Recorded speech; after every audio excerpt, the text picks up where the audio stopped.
Hey, what's going on? Welcome to the channel, Dream It, Make It. Today, we are making these Heath Riles Competition Ribs.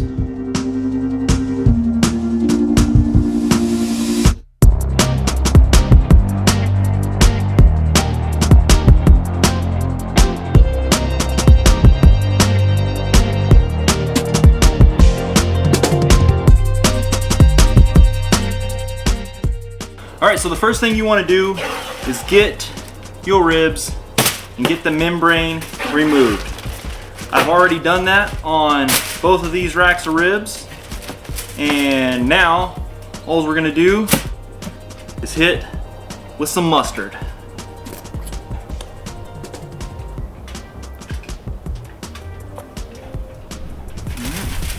Go ahead and get that rubbed in.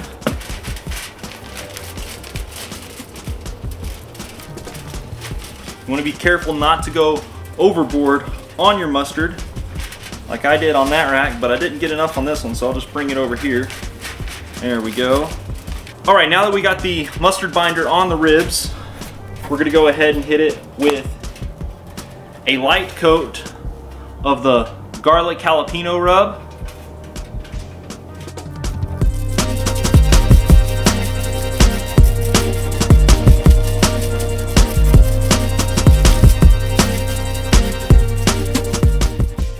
Now we're going to hit it with Heath Riles pecan rub. We're going to do a medium coat on this.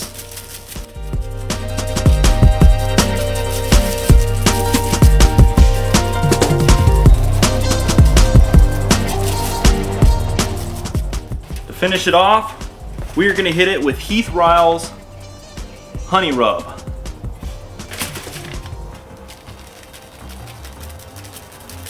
And this is a medium coat also.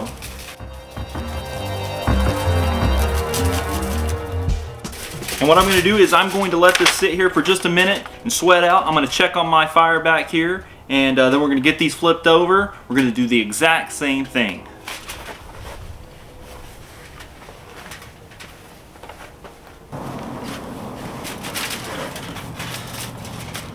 Alright, so the fire is looking good. The logs have broken down into coals, and soon we're going to be able to add some more logs onto those and just continuing to maintain our fire.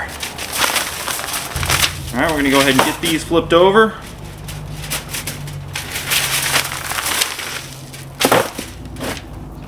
Now it's time to do the same thing to the top. Take some mustard, rub it all over. Then we're going to hit it with our garlic jalapeno rub.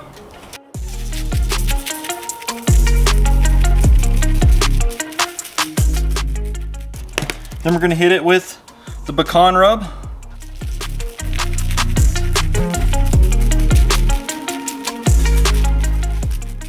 And we're going to hit it with the honey rub.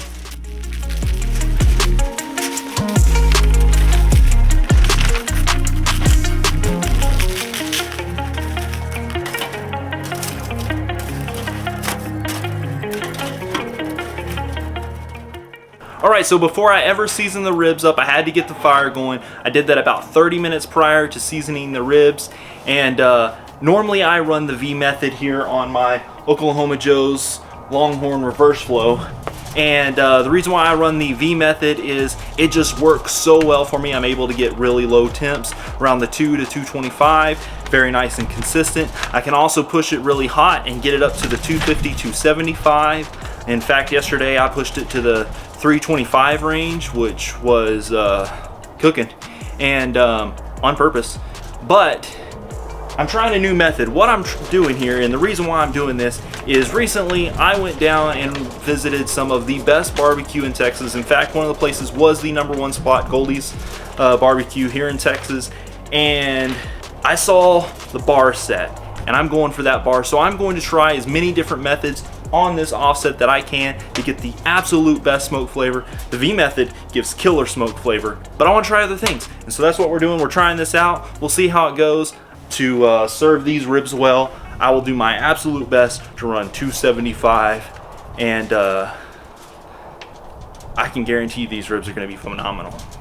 So what I did is I went ahead and I set it up in a hashtag That's what I'm calling it, the hashtag method. There's probably a legit name out there for it, but I'm calling it the hashtag method. I put some fire starters under it, lit it up, and got that fire started. Once it got to ripping, I shut down my lid, I kicked it back a little, and let those just turn into coals. I could have put charcoal and started it that way, but I wanted to burn an all wood fire today. And so that's what I did. And now I went ahead and I put another piece of pecan and another piece of cherry on there. And my temps right now are running about 300. That's because that flame kicked up real high. It's gonna settle down to about 275 here in a minute. And we're gonna get these ribs on. We're gonna start cooking. All right, these ribs have sweat out. Now it's time to go ahead and get them on the smoker.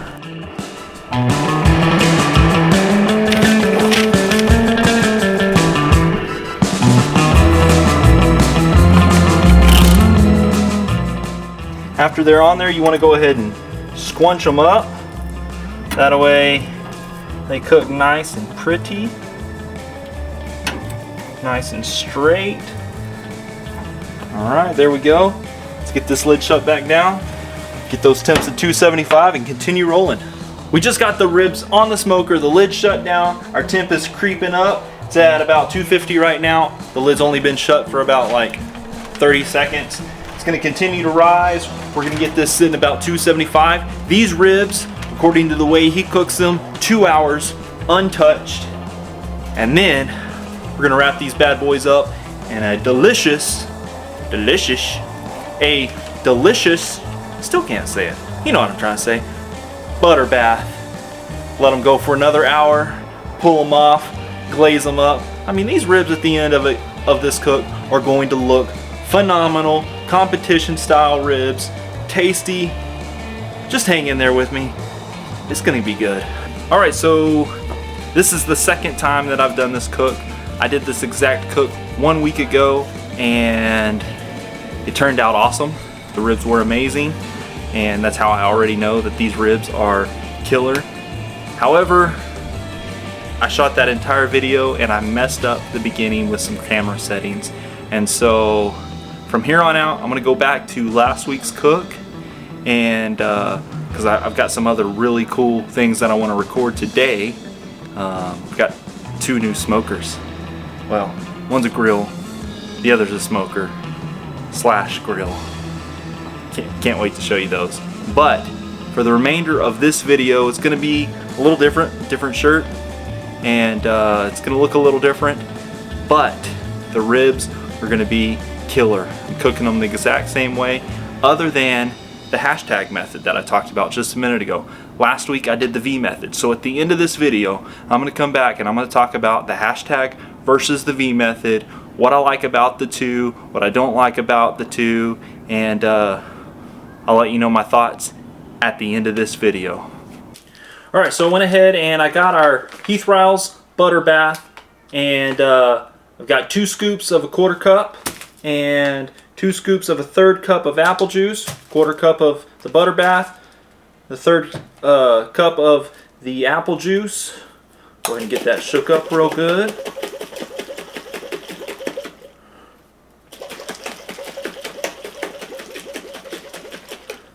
Alright, there's our butter bath for these 2 racks of ribs. Alright, so we're gonna go ahead and get these get the racks of ribs wrapped up in our butter bath. Before putting the ribs on the foil, go ahead and lay down another coat of honey rub. Take your ribs, lay them meat side down, and hit the back side with a little more honey rub.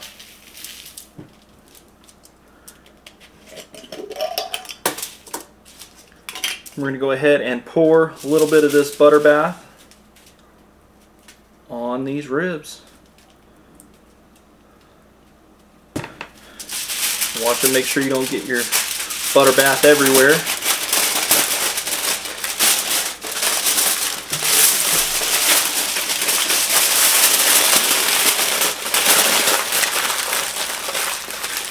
I'm wrapped up nice and tight. Go ahead, and I like to do 2 sheets of the foil, just in case one of those bones poke through.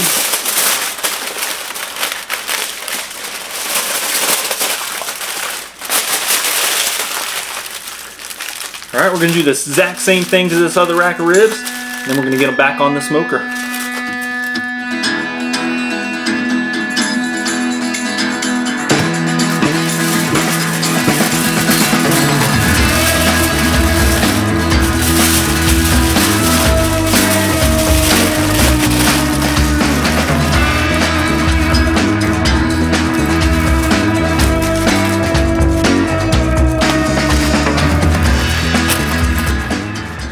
All right, we're still rolling at that 250, 275 mark. It's coming down to 250. We're probably ready for another wood split to go on. Let's go ahead and get this opened up. We're gonna place these back on the smoker. Meat side down. Get that lid shut back down quickly so we don't lose all those temps. And let's check the wood and see where the wood is at. Or now that the ribs are wrapped up, I'm just gonna be running pecan wood the rest of the way because I have more pecan than cherry. So I'm just gonna run that pecan until these are done.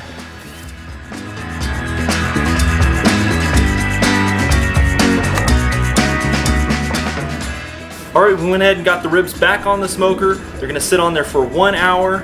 During that time frame, I'm gonna go ahead and get this sauce. It's the tangy vinegar sauce. We're gonna put 4 ounces of it.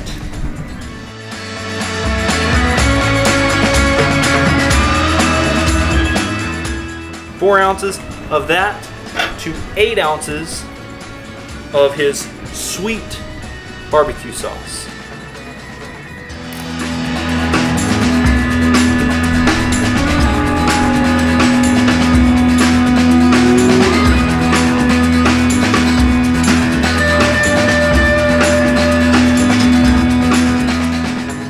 There it is. Go ahead and get that mixed up real good. That vinegar sauce really thins down the sweet sauce because that sweet sauce is it's pretty thick. There we go. Might as well get a little taste. That's gonna be really good. And currently I'm using my Oklahoma Joe's Bronco as my table. It is running and it's doing a Mississippi chuck roast. And since it's running, it's warm, it's gonna go ahead and heat this sauce up. And that way it doesn't cool down those ribs when I glaze up those ribs. All right, so I forgot to hit the record button when I sauced up the ribs. Sorry. What I did is I unwrapped the ribs. I checked them. They were around 203, 204, so it was in that 204 range that he goes for. Went ahead and left them turned over. I put the sauce on the back. I then flipped them up and over, got them on the grates. I sauced the top. Foil is now in the trash. Ribs are on the smoker. And now it's been 15 minutes on the smoker, tacking up that sauce. Let's go ahead and get into these. Alright, so here they are done. I'm gonna go ahead and pull this back rack. Right there. Let's slice into them. Woohoo! I'll tell you what, that is going to be one delicious rib. Alright, so here it is. Sliced them up, got them. If you can see barbecue sauce on my face, you can see that I already tasted them because I couldn't wait. Like, what's so awesome, and I'm gonna take a bite here in a minute and give you some more thoughts. But what's awesome about these ribs, I mean, look at that right there. That is a really, really beautiful rib. What I like about this rib recipe is it takes me back to when I first started smoking on my pellet smoker. And started smoking, I started following all of the Heath Riles stuff, all of the Malcolm Reed. Following all of those is what taught me how to barbecue. Time, temperature, complex seasonings. And so it's kind of cool going back to this. This is a complex cook right here. 3 different seasonings, 2 different barbecue sauces, combining, mixing them, saucing up the rib, which I hardly ever do anymore. And so this is just really cool, going back to the beginning of where it all started for me. Let's take a bite. Another bite.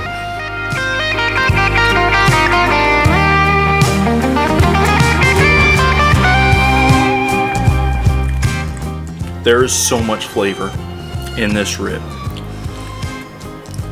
This is not like the salt and pepper ribs that I do a lot, the very savory ribs where I can just eat like an entire rack. This is a sweet, got a little heat to it, lots of flavor rib. I could probably still eat a rack of these. I'm just gonna keep eating.